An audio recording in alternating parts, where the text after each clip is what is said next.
Hi, my name is Derek HOLZER, and this video is about the media archaeology of scan processing. At the moment, there's a huge resurgence of interest in historical analog synthesis instruments, both for audio and for video. As a result, many of these instruments of the past are being reinterpreted in ways which combine analog and digital workflows. Looking back at instruments of the past gives us a chance to examine the conditions which created them. This involves understanding not only how the device itself was made, but also the intentions of the designers, the social structures to which it relates, and the ends to which it was directed. One way we can reach this understanding is through reenacting the development of these early audiovisual instruments. A reenactment is not simply a replication or a simulation. Rather, a reenactment examines and goes through the crucial steps in the development of an instrument. It looks at why the instrument was made, what its designers hoped to achieve with it, and what sorts of possibilities it offered its users. While this reenactment is based on the source, the outcome can be quite different from the original.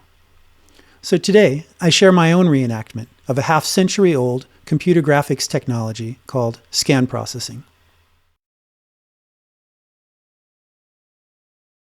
And when we started building the Rutt, I thought I was giving me something that gave me total control over the plasticity of the image.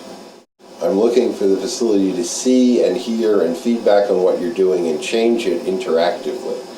Just that the audio composer has on the piano, that a music composer has on the piano. Scan processing is a technique for manipulating an analog video image as displayed on a cathode ray tube. It emerged in the late 1960s, reached its apex in the 1970s, and was made obsolete by digital computing in the 1980s. Perhaps the earliest documented use of this technique took place in 1966. Artists Ture Hylander and Bror Wikström built a system with Swedish National Television for their broadcast entitled Time. Starting in the 60s, Korean artist Namjoon Paik became very interested in altering television imagery. His wobulator, in 1969, used electromagnets to deform the video image. At the same time, inventor Lee Harrison III was developing the Scanimate system. Computer Image Corporation applied to patent the device in 1969. The Scanimate went on to revolutionize the field of animation for television. Only 8 Scanimates were manufactured. 1 hour with the Scanimate and its team cost $1,500.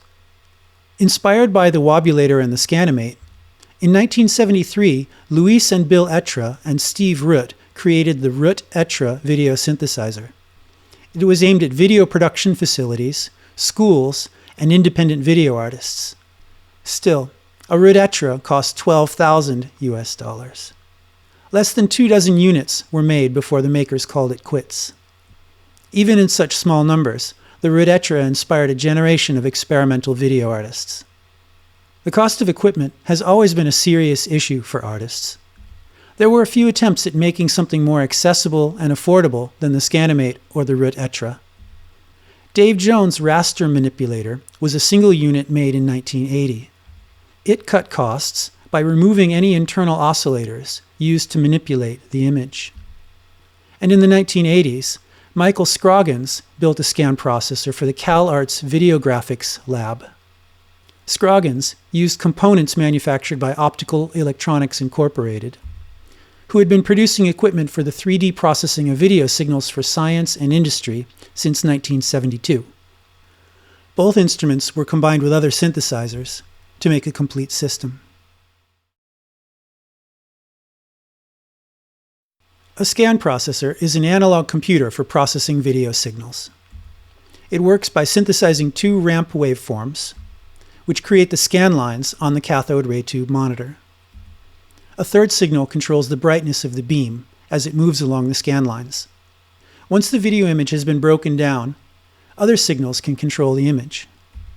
The image can be scaled in size and translated in screen position. The image can also appear to be rotated in 1, 2, or 3 dimensions. Combinations of these manipulations can create complex effects.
machine like the Scanimate might contain a large number of analog functions.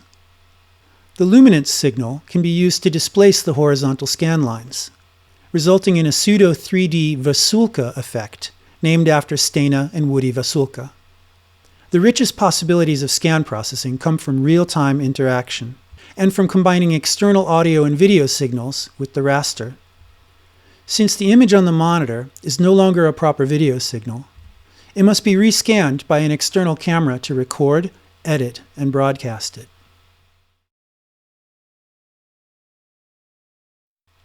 The problem with analog synthesizers, whether they're for audio or for video, is that eventually you run out of hands to turn the knobs. The Etras experimented with digital control of their synthesizer, and Computer Image realized this later with their HOLZER and System 4 instruments. There have been a number of digital Rutt Etra emulators, using Quartz Composer, Touch Designer, Processing, and Max. These applications can simulate some of the signature scan processing effects in the pixel domain, but what they miss is a signal-based workflow, which responds to audio in the same way as the original equipment. To address this, my vector synthesis scan processing application implements an analog computer environment within a digital computer context using pure data. Signals corresponding to the horizontal and vertical ramps are used to look up the brightness values of the pixels within a frame buffer. Other signals can be used to manipulate the image raster. The raster can also be rotated in 3 dimensions with perspective applied. The brightness becomes a third audio signal, which is sent along with the horizontal and vertical signals to the inputs of a CRT monitor through an audio interface. The CRT is rescanned with a 4K video camera, and the raster signals are available as a soundtrack as well. Because none of the signals are dependent on synchronization from the video, arbitrary field rates and numbers of lines, or unusual deflection patterns such as spirals are all possible. The bandwidth of the system is limited to the audio sampling rate of 192 kHz. This allows 25 frames per second with 120 lines per frame. Recognizable images such as hands and faces tend to show up best, which is why you've seen so many of them in this presentation.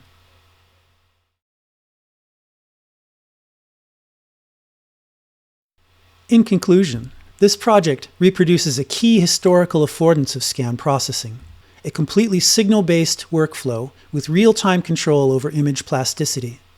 It does this through modern digital means. It also extends several aspirations and goals of the early innovators, such as digital computerized control, non-standard raster shapes, and a mingling of sound and image composition. While my work remains tethered to the contexts, ideas, and motivations of those who created and used the first scan processing instruments, personal interpretation and contemporary context have led me to results which are clearly my own. I thank you for your kind attention. I also thank these wonderful people for their time and support of my research.